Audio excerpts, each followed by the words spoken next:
You are about to learn something that is not written in any history textbook. Prepare to be amazed. Winter 1941. The Eastern Front. The German command believed that the war would end before the cold weather set in, and found themselves completely unprepared for it. For hundreds of thousands of soldiers, the main enemy was not the enemy, but the bone-chilling cold and the endless, indifferent snow. In these inhuman conditions, remarkable ingenuity was born, turning everyday objects into tools for survival. Heroism was evident not only in attacks, but also in the quiet, daily struggle against circumstances where ingenuity became the main weapon.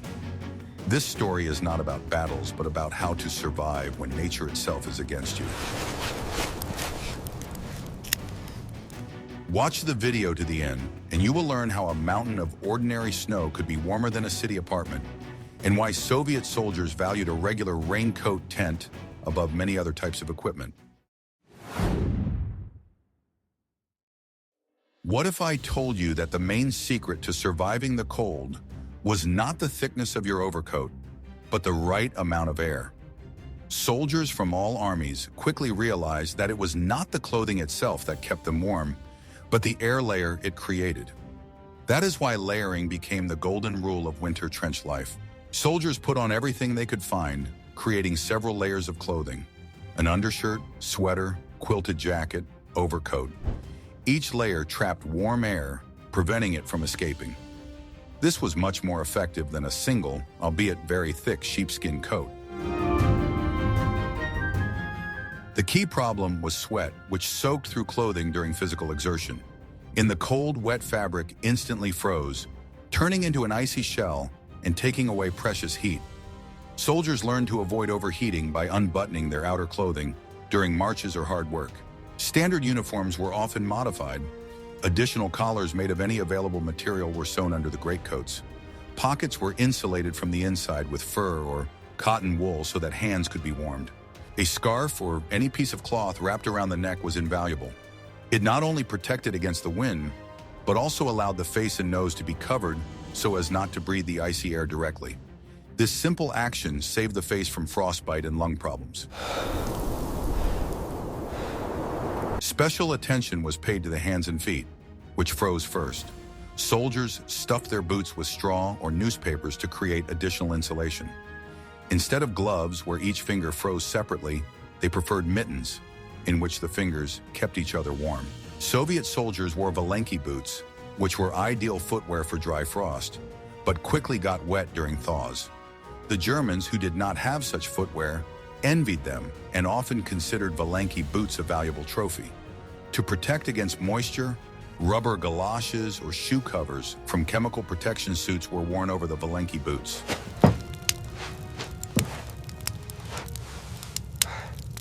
American soldiers in the Ardennes received special double-walled boots, but even these did not always save them. Soldiers discovered that if they wore 2 pairs of socks with a waterproof bag between them, their feet stayed dry longer. It was a simple but effective trick. Even headgear played a huge role, as a significant amount of heat is lost through the head. The Soviet Ushanka was a brilliant invention that protected not only the head, but also the ears, cheeks, and chin. Soldiers from other armies often used helmet liners or several layers of fabric. Germany. We are from America. Each item of clothing became part of a complex survival system. Soldiers constantly experimented, shared their experiences, and found new ways to beat the cold. Their lives depended directly on this knowledge and ingenuity. We would love to hear your opinion. What surprised you most about the soldiers' ingenuity in modifying their clothing? Write about it in the comments. Are you ready to learn the truth about how a mountain of ordinary snow could be warmer than a city apartment? For a person caught in a blizzard in an open field, snow turned from an enemy into their only ally. It became the building material for the most reliable winter shelter. Soldiers of all armies knew the main secret. Loose, freshly fallen snow is an excellent heat insulator. A layer of snow 1 meter thick is equivalent in its properties to a brick wall 1.5 meters thick. This was due to the air trapped between the snowflakes. The simplest and quickest shelter was a snow burrow or cave. To build it, a deep snowdrift was chosen, preferably on a hillside or ravine. The entrance was dug as low and small as possible to keep out the cold wind. First, a small tunnel about a meter long was dug. Then inside the snowdrift, the space was expanded upward and to the sides, creating a living chamber. It was important to make sure that the floor of the chamber was higher than the entrance. This technique, called a cold trap, used a simple law of physics. Cold air, being heavier, accumulated at the bottom of the tunnel and did not penetrate the living area. Warm air exhaled by people remained at the top, warming the space. The walls inside the cave were compacted and smoothed by hand. This was done so that water melting from the heat would not drip down, but would flow down the walls. The smooth surface contributed to the formation of an ice crust, which further strengthened the vault. A ventilation hole was a mandatory element. It was made in the ceiling with a stick or a bayonet. It was necessary for the inflow of fresh air and the release of carbon dioxide, which could accumulate in a confined space. The floor of such a shelter was covered with fir branches, twigs, straw, or any other dry bedding. Even one's own overcoat or raincoat spread out under oneself created a barrier between the body and the cold snow. Sitting or lying directly on the snow was deadly dangerous. But what if there was simply no time to build a snow cave and the terrain was as flat as a table? In the next chapter, I will reveal the most closely guarded secret of Soviet scouts, a multifunctional item that served as a home, a boat, and a stretcher. What I am about to show you was a standard piece of equipment for Soviet soldiers, but its capabilities exceeded all expectations. I am talking about the raincoat tent, a simple piece of canvas measuring 180 by 180 centimeters. This unassuming item was a real Swiss Army knife in the hands of an experienced soldier. Its main function, as the name suggests, was to protect against rain and wind. Slits for the arms and a hood allowed it to be worn as a raincoat over a greatcoat. Although the canvas would eventually get wet, it kept moisture out for quite a long time, and more importantly, did not let the wind through. But the main secret was revealed when several soldiers joined their raincoat tents together. There were special eyelets and wooden buttons along the edges of the fabric. This allowed several raincoat tents to be joined together into one large sheet. Two connected sheets could be used to build a simple canopy or a gabled shelter that could protect 2 or 3 people from the weather. 4 raincoats could be turned into a full-fledged 4-person tent. 6 sheets could be used to assemble a star-shaped tent for an entire platoon. In winter conditions, these properties were invaluable. A tent set up in a depression dug in the snow became a reliable shelter. The snow around the edges served as additional protection from the wind, and the small interior space quickly warmed up with the breath of several people. The raincoat tent also served as an individual shelter. A soldier could wrap himself in it like a cocoon, creating an additional insulating layer. Lying in a snow pit and covered with a raincoat tent, it was possible to survive the night even without a fire. In addition, it was used as a bedding or mattress. Stuffed with straw or dry leaves, it turned into a kind of mattress, insulating from the cold and frozen ground. This was extremely important for the prevention of frostbite and disease. The waterproof properties of the tarpaulin allowed the raincoat tent to be used for crossing water obstacles. Hay or straw was tightly wrapped in it, forming a kind of raft. On such an improvised vessel, weapons and equipment could be transported to the other side. This versatility made the raincoat tent one of the most valuable items in a soldier's life.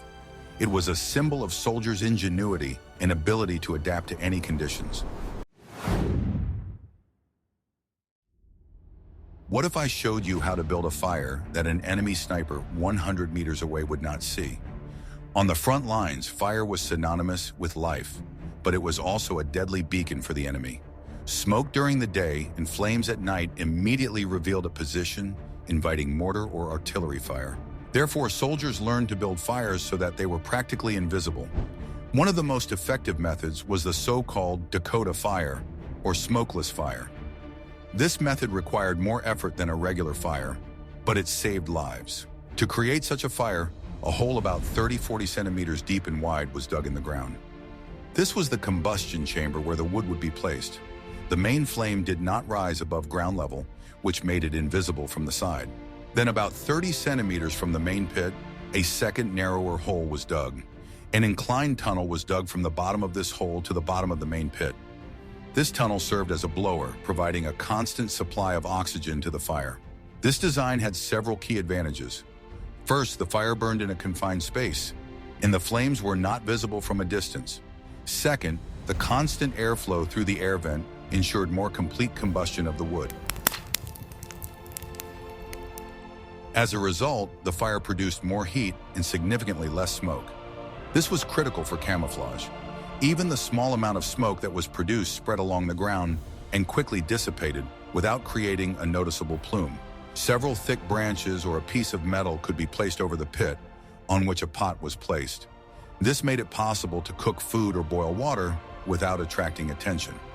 After use, the hearth could be quickly camouflaged by covering it with earth and turf.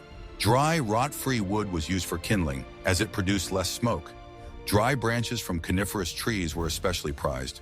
Soldiers prepared a supply of firewood in advance, storing it in dugouts to keep it dry. In wooded areas, even more concealed hearths were built under the roots of large trees or in natural niches. Sometimes the hearth was located on the opposite slope of a hill so that it could not be seen by the enemy. Camouflaging a fire was a science in itself. But how did this fire help solve the main winter problem? Obtaining drinking water. You will learn about this in the next chapter.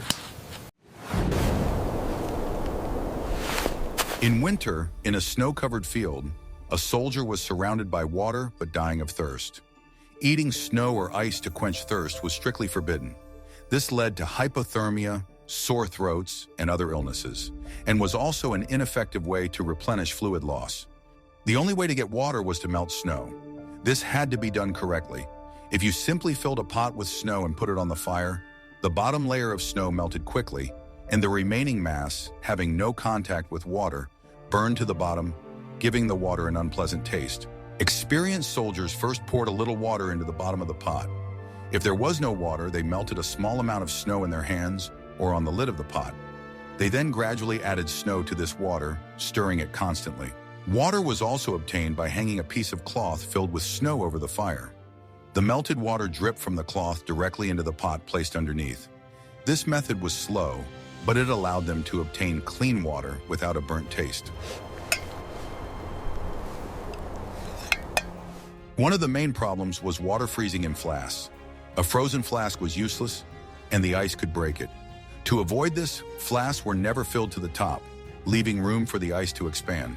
The most reliable way was to carry the flask under clothing, closer to the body. Body heat prevented the water from freezing. At night, the flask was placed in a sleeping bag or wrapped in a greatcoat. Soldiers' winter rations were more caloric than their summer rations.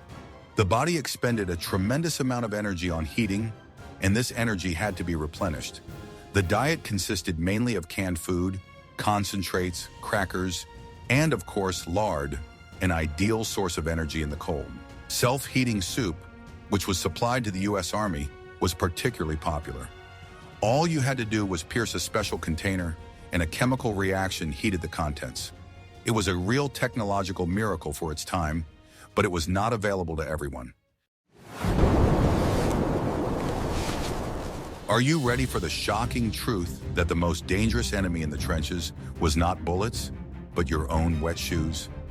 Frostbite was a silent and insidious enemy that took out more soldiers than many battles. Fighting it required knowledge, discipline, and constant attention. The main rule of prevention was to avoid getting wet and hypothermia, especially of the extremities. Soldiers constantly checked the condition of their feet. Loss of sensation or tingling were the first warning signs that could not be ignored. Soldiers knew that frozen feet or hands should never be rubbed with snow. This was a common but extremely dangerous misconception. The tiny ice crystals in the snow scratched the skin, opening the way for infection and damaging the fragile frozen vessels.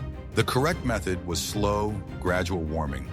A frostbitten limb could be placed under a comrade's armpit or on one's stomach.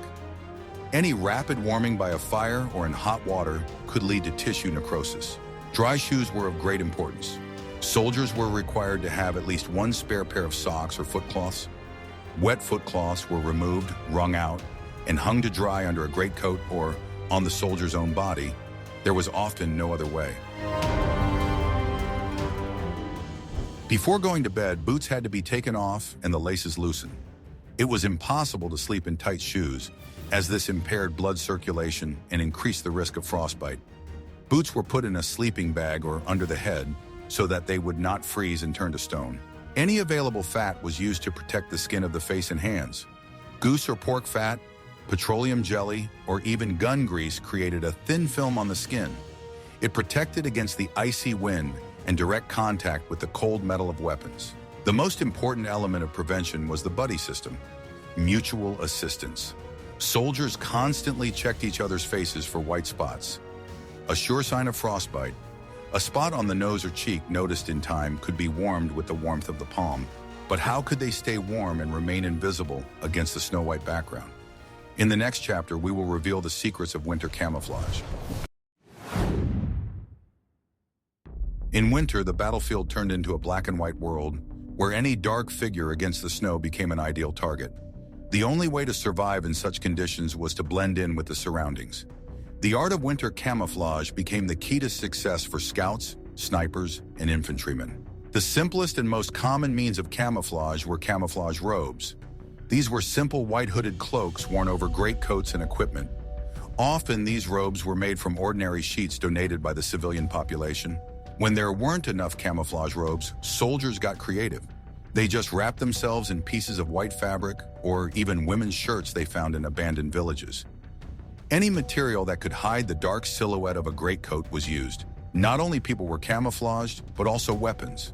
The barrels of rifles and machine guns were wrapped in white bandages or strips of fabric. This was important because the black line of the barrel was clearly visible in the snow, especially in the hands of a sniper. Helmets also needed to be camouflaged. They were painted with white chalk or lime-based paint. If there was no paint, a white cover or piece of fabric was simply pulled over the helmet and secured with an elastic band or rope. The same lime whitewash was used to camouflage artillery pieces, tanks, and vehicles. Sometimes the equipment was simply covered with large white sheets or camouflage nets with white ribbons woven into them. The main task was to break up the familiar contours of the vehicle. Winter camouflage was a subtle art that required observation and patience. You had to think like snow and move like a shadow. Not only the life of an individual soldier, but also the success of entire operations depended directly on the ability to become invisible. In deep snow, ordinary infantry lost its main strength, mobility. Soldiers got stuck in snowdrifts, their speed dropped to a minimum, and any march turned into an exhausting ordeal. It was then that an ancient invention of mankind came to the fore: skis. The advantage of skis was most evident during the Soviet-Finnish War. Finnish ski troops dressed in white camouflage were virtually elusive. They appeared out of nowhere, struck at stretched-out columns, and disappeared just as quickly into the forest. The Soviet command quickly learned from this lesson. Ski battalions began to form en masse in the Red Army. Skis became standard equipment for reconnaissance and sabotage groups. Soldiers' skis were wide and sturdy, often without complex processing. The main thing was not gliding, but the ability not to sink into the snow. The bindings were the simplest, allowing them to be used with ordinary winter footwear, valenki or boots. Soldiers learned not only to walk, but also to fight on skis. This required special skill.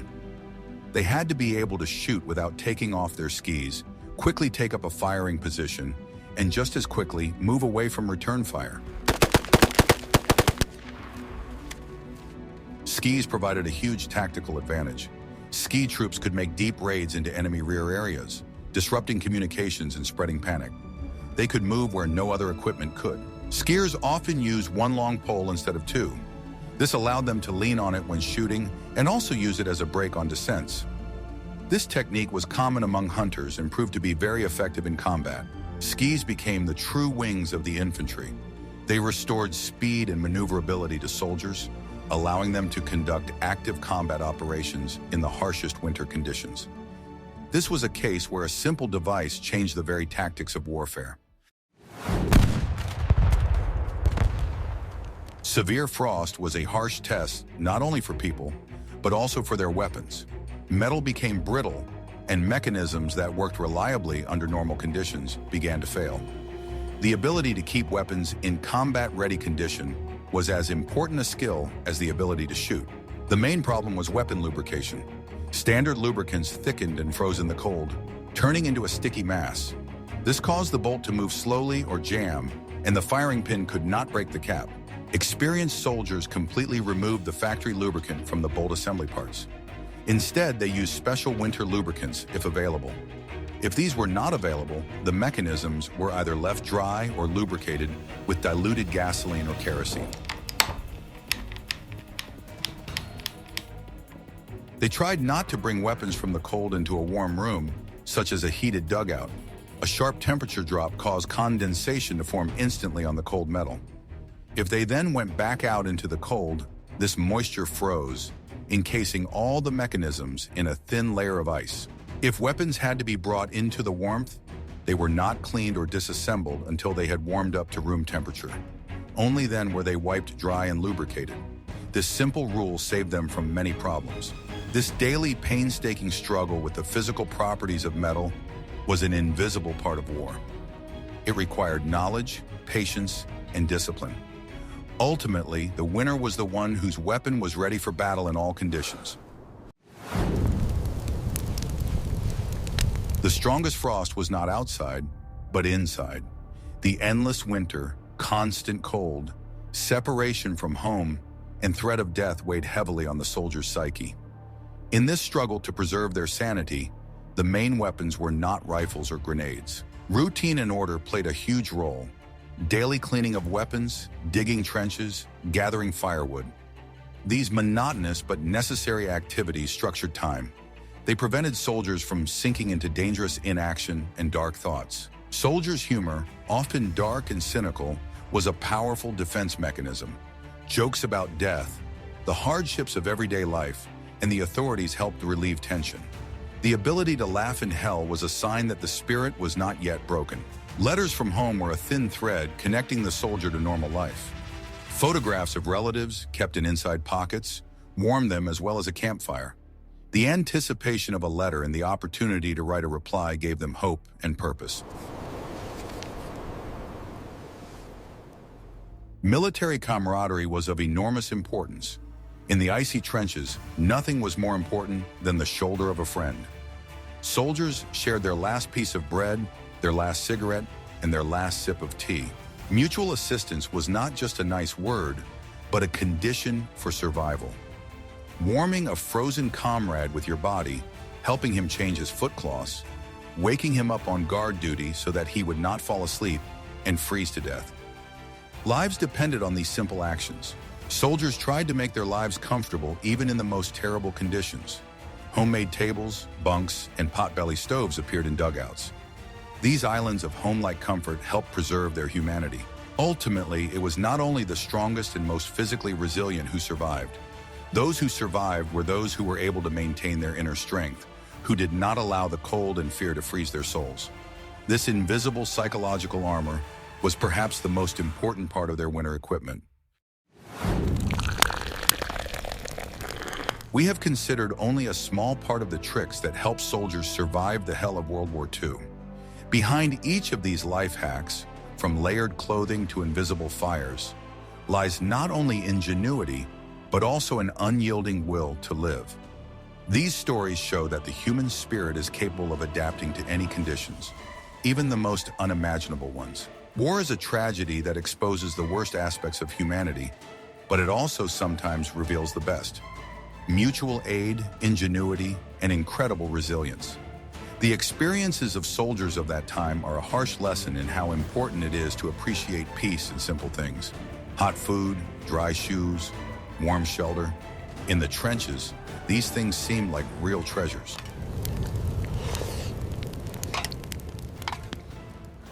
Which of these survival lessons do you think are still relevant today? Suggest topics for future videos that you would like to see on our channel in the comments. And don't forget to subscribe so you don't miss new episodes.